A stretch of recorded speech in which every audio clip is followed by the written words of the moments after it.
கொலை செய்துவிட்டு தப்பி ஓடிய கும்பல் யார்? பின்னணி என்ன?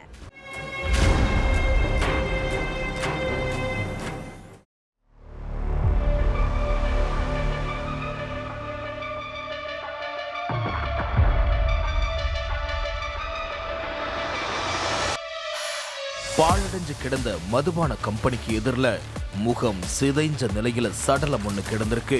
அதை பார்த்த அந்த வழியா போன மக்கள் போலீஸ் ஸ்டேஷனுக்கு போன் பண்ணி தகவலை சொல்லியிருக்காங்க.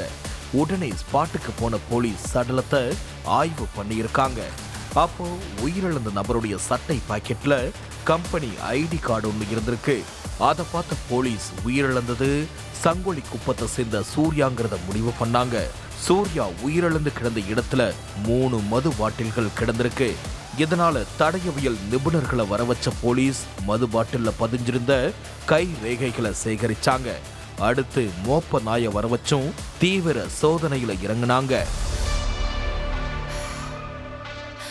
இதுக்கிடையில மகன் உயிரிழந்த செய்தியை கேட்டு பதறி அடிச்சு ஓடி வந்த தாய் சூர்யாவுடைய உடலை கட்டி பிடிச்சு கதறி அழுதாங்க.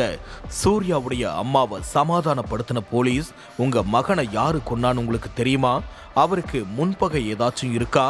உங்களுக்கு யார் மேலேயாவது சந்தேகம் இருக்குதான்னு கேட்டாங்க.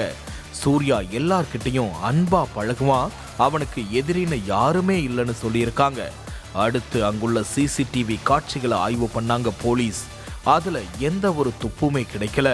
மறுநாள் காலை நேரத்துல குடிகாடு பஸ் ஸ்டாப்ல போலீஸ் ரோந்து பணியில ஈடுபட்டாங்க.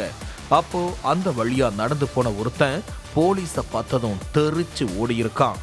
இதை பார்த்த போலீஸுக்கு அவன் மேல சந்தேகம் ஏற்பட்டிருக்கு. உடனே அவனை துரத்தி பிடிச்ச போலீஸ் ஸ்டேஷனுக்கு கூப்பிட்டுட்டு போய் விசாரணை பண்ணாங்க. சார், என் பேரு பாலசுப்ரமணியன், நான் தான் சூர்யாவை கொடூரமா கொலை செஞ்சேன்.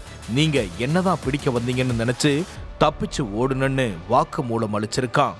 அடுத்து பாலசுப்ரமணிய தங்களுடைய கஸ்டடியில எடுத்து விசாரணை பண்ணாங்க போலீஸ். கடலூர் சிப்காட் பகுதியில் உள்ள மதுபான கம்பெனி 20 வருஷமா பூட்டியே கிடக்குது. இந்த கம்பெனியில நைட் ஷிஃப்ட் செக்யூரிட்டியா சங்கொலி குப்பத்தை சேர்ந்த சூர்யாங்கிறவரு வேலை செஞ்சிட்டு இருந்தாரு.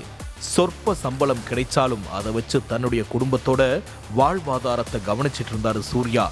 இப்படி இவர் வாழ்க்கை நல்லபடியா போயிட்டு இருந்த நேரத்துல தான் மது போதைக்கு அடிமையாகி இருக்காரு.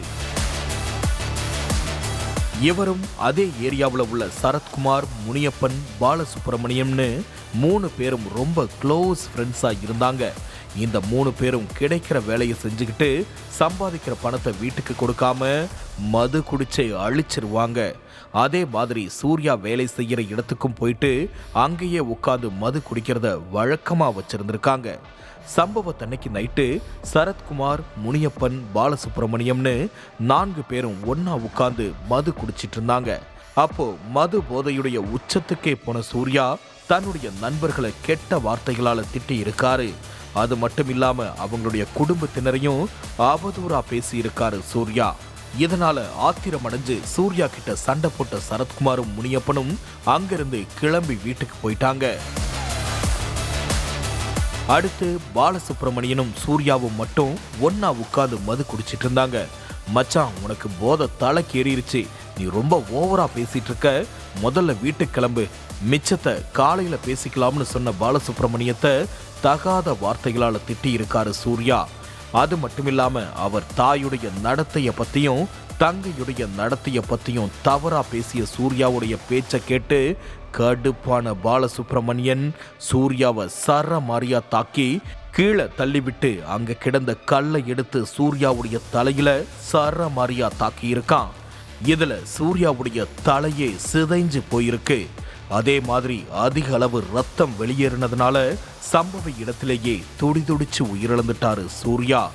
இந்த விஷயத்தை தெரிஞ்சுக்கிட்டு சம்பவ இடத்துக்கு போன போலீஸ் தீர விசாரணை பண்ணி கொலையாளி பாலசுப்ரமணியனை அரெஸ்ட் பண்ணி கடலூர் மத்திய சிறையில் அடைச்சிட்டாங்க.